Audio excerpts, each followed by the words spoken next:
Okay, the next interview is going to be with a different spelling. It's Mailee, but it's spelled like Mailee, but she said That's right. How do you, where did you get that spelling from? It's a Hawaiian name. It's a Hawaiian name. But I'm from Illinois. Okay, well, and I'm William Wallace, but it's spelled Wallis. A lot of people spell it the other way. So I kind of get it. Right. So Yeah. I just have to remember Mailee. Yes, Mailee. So Mailee, you are from Illinois. Right. What is your organization? Our organization is Illinois Policy Institute, and we are a nonpartisan taxpayer advocacy organization for Illinois. We are advocating for economic policies, tax policies, education policies that benefit the people of Illinois, that will keep people in this state. It's a beautiful state, and we do have an out-migration problem, but we want people to stay with their families to ensure that they can thrive there.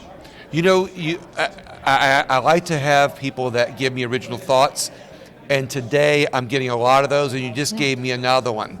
But we're at the Pelican Summit, by the way, but when you talk about out-migration, I said, well, of course people are leaving Illinois. It's a blue state, and, people live in California. It's a blue state, but then Louisiana has a similar problem where we have an outward migration, but we are a red state. Yeah. And the idea that you just now gave me is the connection is policy. It is. The connection is policy. It comes down to policy, and you're working on that. And the connection, too, to keep people there is family, right? People don't want I have kids who are teenagers and in college. I don't want them leaving the state.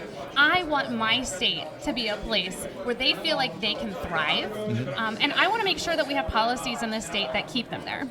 I love this. All right, so let's talk about some of the policies that you're working on in your state. Yeah.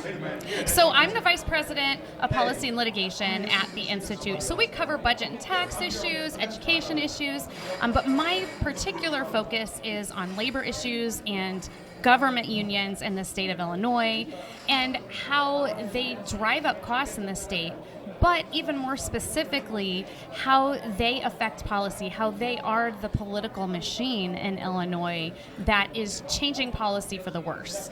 So, I talk about unions a little bit from time to time because unions used to be a good thing. They used to fight for workers' rights, and they used to fight for policy to give workers better working conditions, better money. We kind of know that. But in the last couple of generations, they got kind of taken over, or unions have taken over more as a social issues right. and for financial reasons. Exactly. They become more narrative and political driven than they do workers' rights driven. But unions have always said if somebody wants to be a member of a union, they should be allowed to be a member of a union. So are they necessarily a bad thing, or do they just need to be kind of checked a little bit? Well, first of all, I would make the distinction between government unions and unions in the private sector. Okay. Government unions are those unions who are supposed to be representing government workers. And those are the unions that are growing. Not necessarily in Illinois or Louisiana, but just nationally. Where you see union trends and growth, it's in the government workers because there are more and more government workers being added to the payrolls. So they're a very different entity from private sector unions, and they're much more political, and they are the ones driving what is happening in state houses, in contracts, in school districts, because they are pushing for very progressive agenda items. They're trying to bypass the legislative process is what they're doing. And exactly. Illinois is a great example of that. As a bureaucracy does. They bypass all the rules and laws and regulations of our Constitution nationally and statewide too. But right. Well, I was just going to say Chicago Teachers Union. I'll be on a panel today here at the Pelican Summit talking about Chicago Teachers Union and how its progressive agenda is being pushed to teachers unions in other states. So it's really important they pride themselves in going on strike and taking their tactics and teaching teachers unions in other states. So it's really important for people in red states, blue states, purple states to understand what Chicago Teachers Union is doing, what these teachers unions in general are doing, and how they can be watching that impact on their own states and school districts. So while you guys are located in Illinois, Are you so you guys are really trying to network hard with the states around you and the other ones that are being affected by those same bad policies Right. that you're seeing in Illinois, but also those same policies that are being good policies that are being circumvented by a bureaucratic state within Right. that education system. Because as I pointed out a little bit ago in another with the guy from Georgia, I think it was, that we see federal bureaucracy circumventing our Constitution, but we're seeing more bureaucracy in our states and even in the unions that are able to kind of skirt certain laws and regulations through doing certain things. Right. Is that what you're exposing? It is. And in fact, we have the broadest union rights amendment in the country, in our Constitution. And it actually allows these government union contracts to override state law. So if it's in a contract, in a government union contract in the state of Illinois, and there is a contrary law or ordinance, the union contract wins out. And that's an amendment that is absolutely it's stunning. I've isn't never it? This is amazing. Yes, and that's an amendment that has been pushed. It's being pushed in California. It's being pushed in Pennsylvania. It is something that the government unions here in Illinois want to take to other states. So it's definitely something to watch out for. I'm still just flabbergasted. I'm still blown over that Illinois has a law where a union, which is a non-government organization, Correct. can throw something in a contract and say this supersedes state law. Exactly. And we went through Who our got entire that power through? That was the Democrat supermajority in the state legislature put it on the ballot, and then it was passed by the citizens, the voters of Illinois, by a very slim margin. But it was It's sold as a bill of goods. It was sold as something that was going to protect all workers. When you looked at how it would work, it really was only for public Trust sector us. unions. Yes, exactly. No, this time, really trust us. Right. Yeah. Yeah, it was supposed to be, and it's for workers' rights. It's to protect people on the job, but it only applies to government workers, and it really only gives power to the government union leaders. This is absolutely, and you guys are trying to unwind that right now. Right. We are trying to make sure that the efforts that government unions in Illinois have made are not mimicked in other states, but also that we can point out to the people of Illinois how nefarious these government unions are. And it's working. So, for example, Chicago Teachers Union is the most militant in Illinois. I've mentioned that they have gone to other states and tried to teach the teachers unions there how to go on strike, even if it's not in their state law that they can do so. And just a couple of years ago, 57% of voters in Chicago supported the Chicago Teachers Union. With the education that has come from the Institute, that is now at 30%. So their favorables have completely flipped. 60% of voters in Chicago do not like the Chicago Teachers Union and what they're doing. And so with that, I just heard about a multi-million-dollar fraud thing that came out of the school system. Yeah, and so with that awareness, there has been a pushback to a lot of the initiatives that Chicago Teachers Union is pushing, either in the city or at the state level. Have you all figured out how to get around that union law, that union thing that supersedes state law? Have you all figured out how to get around that, or can you not expose that? Well, we've been exposing it, and we're watching for ways that comes up in the agreements. Right now, I think the unions are playing it a little bit safe, and they haven't pushed it too far. Now, but yeah. Now you say you've seen things spread to other states. Have you seen that law spread to other states? I'm still stuck on it. I know we're talking about other things too, but I'm still stuck on the fact that you can put something in a contract and supersede state law. Yeah. I mean, that's like, so basically, and I'm exaggerating a little bit, if that union says you can kill your coworker, if they did this and violated whatever, I'm being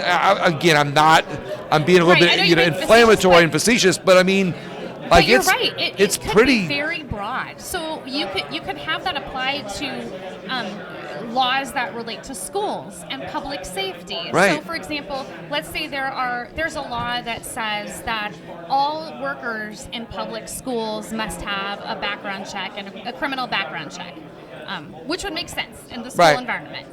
they could have a provision in their contract that says that background checks cannot be a part of the hiring process, or there can't be background checks done. So that would then supersede the law. So you're correct in saying and going into like this could actually affect the safety of people in the workplace, in schools, and throughout the state.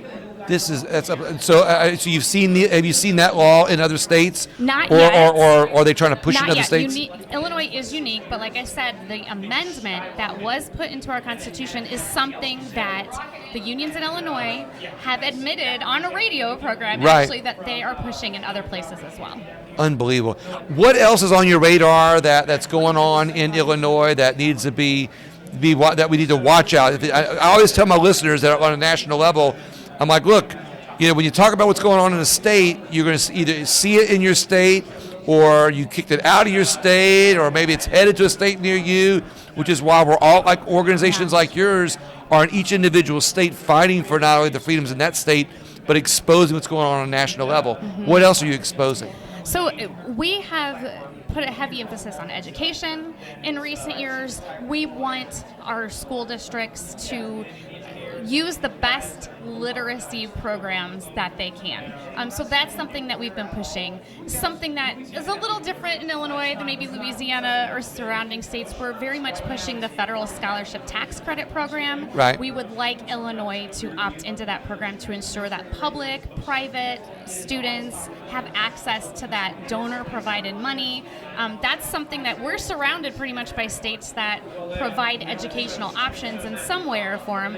Illinois is the outlier on that, and we want to make sure that our students have the same opportunities that kids in other states have. For those my listeners in Illinois, what's the website again? It's illinoispolicy.org. Okay. Anything else that we're working on? I don't want. We're going to wrap up here. I want to make sure we're not forgetting any big policies coming out. There is a lot going on in the state of Illinois, as you can imagine. We have one of the worst pension problems. We have the highest property taxes in the nation. And I don't want to just keep going back to the unions, but all of that comes back to the union rights and the power that the government unions have had in this state that pushes legislation that is bad for the people of Illinois and blocks the reforms that would help people thrive. But that's why we're here. We are here to make sure that our lawmakers and our public understand what is good for Illinoisans. Golly, Mailee, we are so lucky to have people like you in Illinois, like the guy in Georgia, Daniel Erspamer with the Pelican Institute. I mean, to see it, I'll wrap up on this. For our new Pelican Institute, I didn't know that there were organizations that were really fighting for freedom and liberty on a state level, as a reflection of what's come down, what our federal government has caused, basically. I mean, the federal government, I think, has caused so many of these problems on a national level, and then they got kind of adopted on a state level, and now we have to walk it back, and it's organizations like the Pelican Institute, the Illinois Policy Institute, that are walking a lot of these laws back and working together, on a national level, but in their own battlegrounds in their states.